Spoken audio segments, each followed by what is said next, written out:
यह बात 1 साल पहले है। उस समय की है जब मैं अपनी पढ़ाई पूरी करके नौकरी की तलाश में दिल्ली आ गया।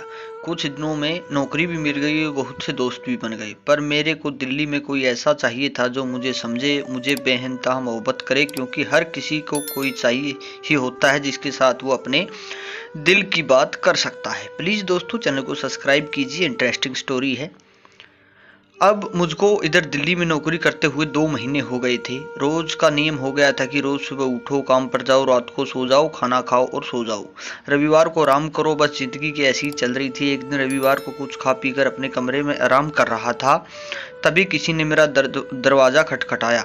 मैं दरवाजे खोलने गया तो देखा 2 लड़कियां दरवाजे पर खड़ी थी। उनमें से एक लाल लिपस्टिक लगाए टाइट जींस पहने हुए थी, दूसरी जींस टॉप भी पहने हुए थी, मगर लाल लिपस्टिक वाली ज़्यादा हॉट लग रही थी। उन दोनों को अपने दरवाजे पर खड़ा देख मुझे लगा मानो कोई फिल्म चल रही है। ऐसा दृश्य मेरी नज़रों के सामने आ रहा था।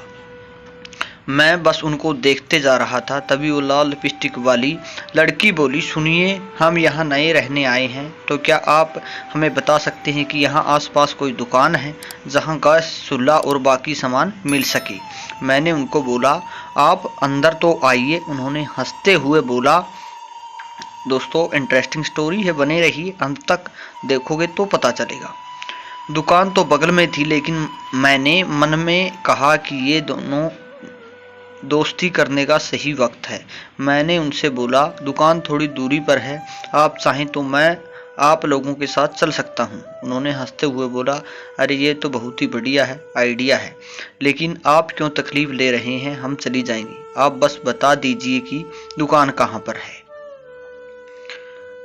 मेरे काफ़ी कहने के बाद वो दोनों मान गई और बोली, ठीक है, आप तैयार हो जाइए, हम दोनों थोड़ी देर में आती हैं। मैं काफ़ी खुश था कि आज तो सूखे खेत में बारिश का मौसम बन गया।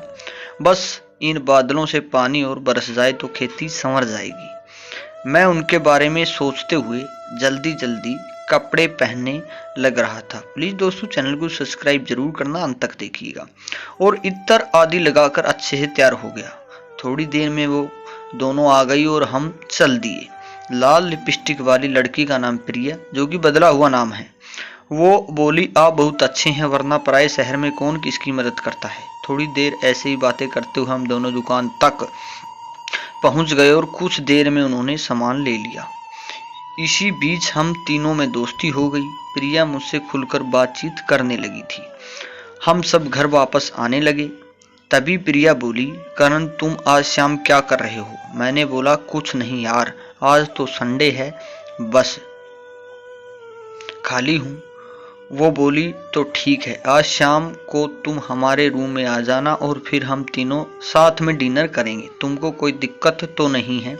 यह सुनकर तो मानो अंदर अलग ही खुशी हो गई। और मैं बोला, नेकी और पूछ पूछ यार, कितने दिनों बाद घर का बना खाना मिलने को मिला है। ठीक है, मैं आ जाऊंगा।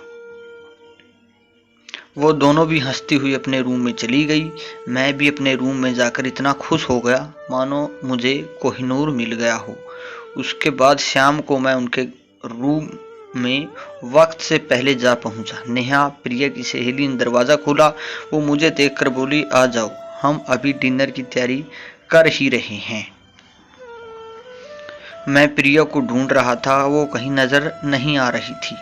तभी नेहा बोली, अभी हमने पूरा सामान अच्छे से नहीं रखा है, तो आपको थोड़ा एडजस्ट करना पड़ेगा। मैंने पूछा, प्रिया कहाँ है?